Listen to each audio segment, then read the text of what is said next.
Bidadi township ವಿರುದ್ಧ BJP ಎರಡನೇ ಸುತ್ತಿನ ಹೋರಾಟಕ್ಕೆ ಈಗ ಸಿದ್ಧತೆಯನ್ನ ಮಾಡಿಕೊಳ್ತಾ ಇದೆ. ರಾಜ್ಯ ಸರ್ಕಾರದ ವಿರುದ್ಧ ಮತ್ತೊಂದು ಸುತ್ತಿನ ಹೋರಾಟಕ್ಕೆ ಅಂತ ಕೇಸರಿ ಪಡೆ ಈಗ ಪ್ಲಾನ್ ಮಾಡಿಕೊಳ್ತಾ ಇದೆ. ಹಾಗಾದ್ರೆ ಇವರ ರೂಪುರೇಷೆ ಹೇಗಿರುತ್ತೆ? ಯಾಕೆಂದ್ರೆ ಬಿಜೆಪಿ ಹೈಕಮಾಂಡ್ ಈಗಾಗಲೇ ಸೂಚನೆ ಕೊಟ್ಟಿದೆ, ನೀವು ಯಾವ ರೀತಿ ಹೋರಾಟನೂ ಮಾಡ್ತಾ ಇಲ್ಲ, ಆಡಳಿತಾರೂಢ ಸರ್ಕಾರದ ವಿರುದ್ಧ ನಿಮ್ಮ ಪ್ರತಿಭಟನೆ ಹೋರಾಟ ನಿಲ್ಲಾಗ್ಬಿಟ್ಟಿದೆ ಅಂತ. ಹಾಗಾಗಿ ಯಾವ ರೀತಿ ಹೋರಾಟ ಮಾಡಬಹುದು ಬಿಜೆಪಿ? ಕಾಂಗ್ರೆಸ್ ರೈತ ವಿರೋಧಿ ಎಂಬ ಜನಾಭಿಪ್ರಾಯ ಮೂಡಿಸೋದಕ್ಕೆ ತಂತ್ರಗಾರಿಕೆ ಹೆಣಿತಿದ್ದಾರಂತೆ.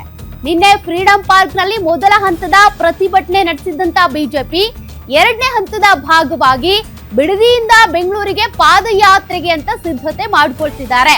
ಮುಡಾ ಪಾದಯಾತ್ರೆ ಬಳಿಕ ಮತ್ತೊಂದು ಪಾದಯಾತ್ರೆಗೆ ಸಜ್ಜಾಗಿರುವಂತ ಬಿಜೆಪಿ ಜೆಡಿಎಸ್ ಜಂಟಿಯಾಗಿ ಪಾದಯಾತ್ರೆ ನಡೆಸುವ ಬಗ್ಗೆ ಚಿಂತನೆ ಇದೆ. ಕಾರಣ ಬಿಜೆಪಿ ಒಂದ್ ಕಡೆ, ಜೆಡಿಎಸ್ ಒಂದ್ ಕಡೆ ಯಾಕೆ ಪ್ರತಿಭಟನೆ ಹೋರಾಟ? ಒಟ್ಟೊಟ್ಟಿಗೆ ಹೋಗಿ ಮೈತ್ರಿ ಇದ್ರೂ ಕೂಡ ಎಲ್ಲೂ ನೀವು ಒಟ್ಟಾಗಿ ಕಾಣಿಸ್ಕೊಳ್ತಿಲ್ಲ ಅಂತ ಹೈಕಮಾಂಡ್ ಎಚ್ಚರಿಕೆ ಕೊಟ್ಟಿತ್ತು. ಈಗ ಈ ಒಂದು ಪಾದಯಾತ್ರೆಯಲ್ಲಿ ಬಿಜೆಪಿ ಜೆಡಿಎಸ್ ಒಟ್ಟಾಗಿ ಹೋಗ್ತಿದ್ದಾರೆ. ಯಶಸ್ಸಿನ ಅಂದ್ರೆ ಮುಡಾ ಪಾದಯಾತ್ರೆಯ ಯಶಸ್ಸಿನ ಮಾದರಿಯಲ್ಲೇ ಹೊಸ ಹೋರಾಟದ ರೂಪುರೇಷೆಯನ್ನ ರಚನೆ ಮಾಡ್ಕೊಳ್ತಿದ್ದಾರೆ. ಮುಂಗಾರು ಅಧಿವೇಶನಕ್ಕೂ ಮುನ್ನ ಬಿಡದಿಯಿಂದ ಬೆಂಗಳೂರಿಗೆ ಪಾದಯಾತ್ರೆ ಕೈಗೊಳ್ತಾರೆ. 2-3 ದಿನಗಳ ಪಾದಯಾತ್ರೆ ಕುರಿತು ಜೆಡಿಎಸ್ ಜೊತೆ ಚರ್ಚೆಗೆ ಮುಂದಾಗಿರುವ ಬಿಜೆಪಿ ನಾಯಕರು, ಬಿಜೆಪಿ ಜೆಡಿಎಸ್ ಸುಮಾರು 40 ಕಿಲೋಮೀಟರ್ ಪಾದಯಾತ್ರೆ ನಡೆಸುವಂತ ಸಾಧ್ಯತೆ ಇದೆ.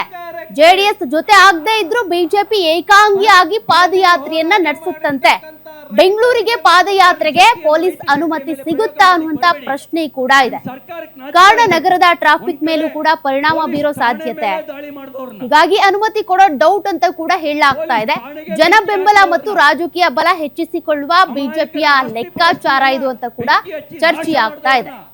ಆ ಮತಾಂತರ ಕೇಸನ್ನು ವಾಪಸ್ ತೆಗಿತೀರಿ, ಇನ್ನೊಂದ್ ಕಡೆನಲ್ಲಿ ನಮ್ಮ ಭೂಮಿ ನಮ್ಮ ಹಕ್ಕು, ನಮ್ಮ ಬದುಕನ್ನು ಕಿತ್ಕೊಳ್ಳಕ್ ಬಿಡಲ್ಲ ಅನ್ನುವಂತ ಹೋರಾಟ ಮಾಡ್ತಕ್ಕಂಥ ರೈತರನ್ನ